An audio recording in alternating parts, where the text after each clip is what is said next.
We begin with nature, innocent state of nature, playfulness, and so on. Then this is disrupted. So then enters Wotan, the father of gods. His first choice is, to put it in Kierkegaard's term, the leap, the jump from the aesthetic to the ethical.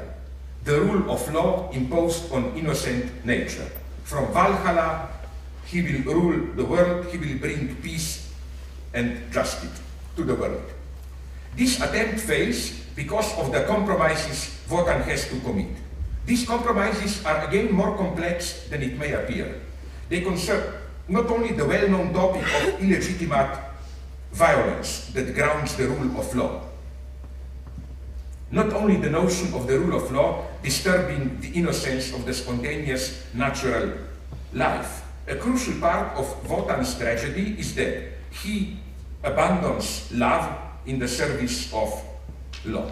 He betrays himself. Again, a nice lesson, strictly comparative to Parsifal, although, as you maybe know, you should know at the beginning of Rheingold, it appears as if the original sin, as it were, is committed by Alberich, who steals from Rhine maidens the gold, but if you look at the whole story, this is just a minor sin, fall. The true tragedy happened way ago when, as we learn, Wotan, in order to achieve the wisdom to impose law, the rule of law onto the world, cut down the so-called world tree and then cut, after the spare and even, it's very nice metaphysical metaphor, turned one of his eyes inside to see the inside, so to become wise enough and so on and so on. That's where the treason is already done. So in a typical Wagnerian dialectic, why? Because obviously Alberich is a Jewish figure, a little bit. And there are a series of, Alberich had another brother called Mime, and it's clear that the way Wagner portrayed them, they're kind of caricatural portraits of this small, evil, cheating Jew. Well, one thing, very ironic one, that redeems Wagner just a little bit here is that, as Wagner himself admitted in some of his letters, these two figures are also Wagner's own self-portrait. He was small as a person and so on. But much more crucial is this, that the message is, this is a small sin compared to the original sin committed by Wotan himself, who betrayed love, betrayed natural innocence in order to impose the rule of law. You know, it's like the Brecht story that I like to quote so much, not even story, just that pun from Brecht's Beggar's Opera. What is robbing of a bank as a crime compared to founding a new bank? You know, like, the true crime is the legal order itself, which has illegal roots. This should be applied. What is Alberich's small crime compared to Wotan's big crime? Okay, I don't have time to go into how this today's constellation, where that's the lesson we are getting. No, if you're a small crook, you steal a couple of thousands, you go to prison. If you're a big crook, you swindle a couple of billions and you get paid by the state. No, I mean, that's another story. Let's drop it now, no? From this point on, when Wotan realizes that he lost, in the most tragic moments in Valkyrie Act 2 and a little bit more Act 3, from this point on, Wotan is a broken man. All his further solutions will be vain, illusory hopes. The first of this solution is hinted at the very end of Valkyrie, where Wotan gets his second idea, a heroic, innocent act. Like, to put it in Benjamin's terms, if Wotan's violence was mythic violence, the violence which grounds the rule of law, he now wants divine violence to correct the sin of mythical violence. He puts his hopes on an innocent hero outside the scope of law, who can do what is prohibited to him as the bearer of the rule of law. However, he soon sees that his project is condemned to fail, so he reformulates his problem, accepting his final failure and death. He posits himself the task of finding the right ending, of disappearing with honor and dignity. The negative prospect Wotan tries to avoid is the end of his rule of gods in which evil plotters like Hagen, Alberich will take over. Then the next existential project is that of Sigmund and Sieglinde. Sigmund is Wotan's first choice of this innocent hero, and if you know, this is the incestuous Slav, Sigmund, Sieglinde, brother and sister, not knowing that's the story of Valkyrie. This is, of course, the only authentic love couple in the entire ring. Although Sigmund is a heroic loner, an outcast helping other people in distress, he fully finds himself in his love for Sieglinde. For the two of them, their incestuous love is all that matters, eclipsing all other considerations. Compared to their love, Siegfried's and Brunhilde's love is a ridiculous mismatch. No, it is, you should really read it in this way, how dark, unfortunately I don't have time to this, that's not true love. There is something totally wrong about love of Siegfried and Brunhilde.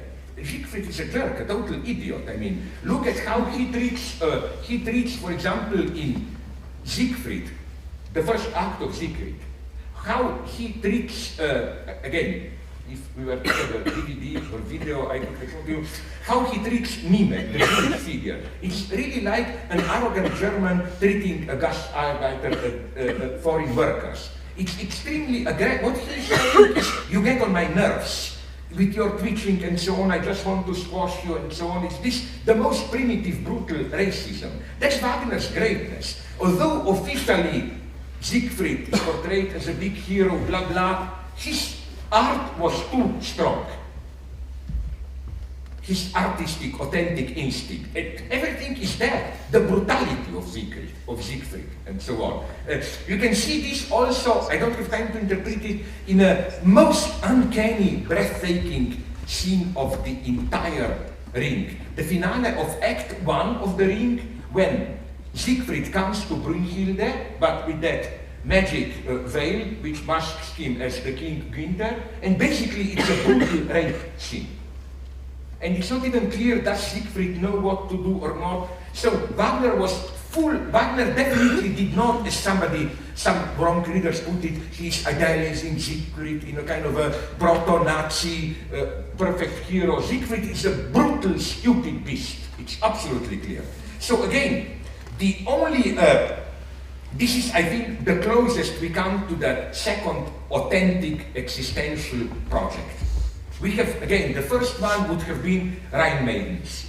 This would have been a kind of a primitive New Age project. The goal of humanity should be to return to the innocence of natural life. The moment we are in civilization, in the rule of law, corruption is here, and so on and so on. Then we have the image of the just rule of law, which is also doomed to fail because it's grounded in violence.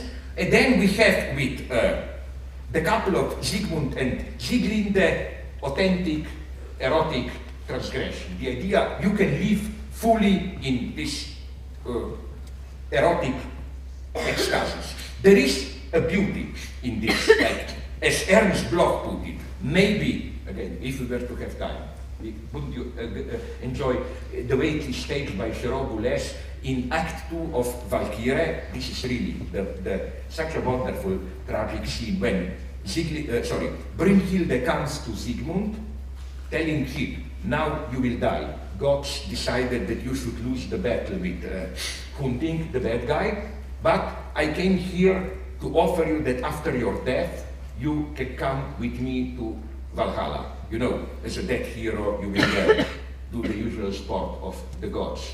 Chase poor animals and chase flirting the Valkyrie, the girls, no? And then, you know, this wonderful scene, he says, can Sieglinde, my love, go with me? Her answer is sorry, no, only for the guys, only for the heroes. And he says then, to be vulgar, fuck off Valhalla, I prefer that. Girl, and then it's a beautiful scene. Brunhilde is totally shocked, like, how can this miserable, destitute woman be for you more than eternity? That's love. It's totally anti-Buddhist, as you notice. Love means, and I stand behind this now, I'm just not giving just ironic comment. Love means precisely what Buddhism, this kind of passionate love, what Buddhism is teaching us against. Love means risk commitment. the person you love should mean to you more than all the sheet of the cosmic balance or whatever. It's total. So Ernst Bloch wrote in a very nice way that what is needed in German history to avoid Nazism would be more people ready to act like Zygmunt here. No? This is the moment of sacred love. And okay, then the story goes on and so on. My point is that this also fails in the sense that it's just a momentary transgression. Then, with the birth of Siegfried, Sigismund's and Sieglinde's son, Wotan's project of an innocent hero who knows no fear and guilt, who is also not bound by any laws, is unexpectedly realized. Here, however, the true trouble begins. If anything is clear in the last two operas of the Ring, it is that, although he has some sympathetic features, courage, naivety, Siegfried is basically a brutal, insensitive thug, who also obviously lacks basic intelligence and wisdom. His naive, brutal force makes him an easy victim of schemers who, one after the other, exploit him for their purposes. So this heroic act, existential version, also, this one also fails.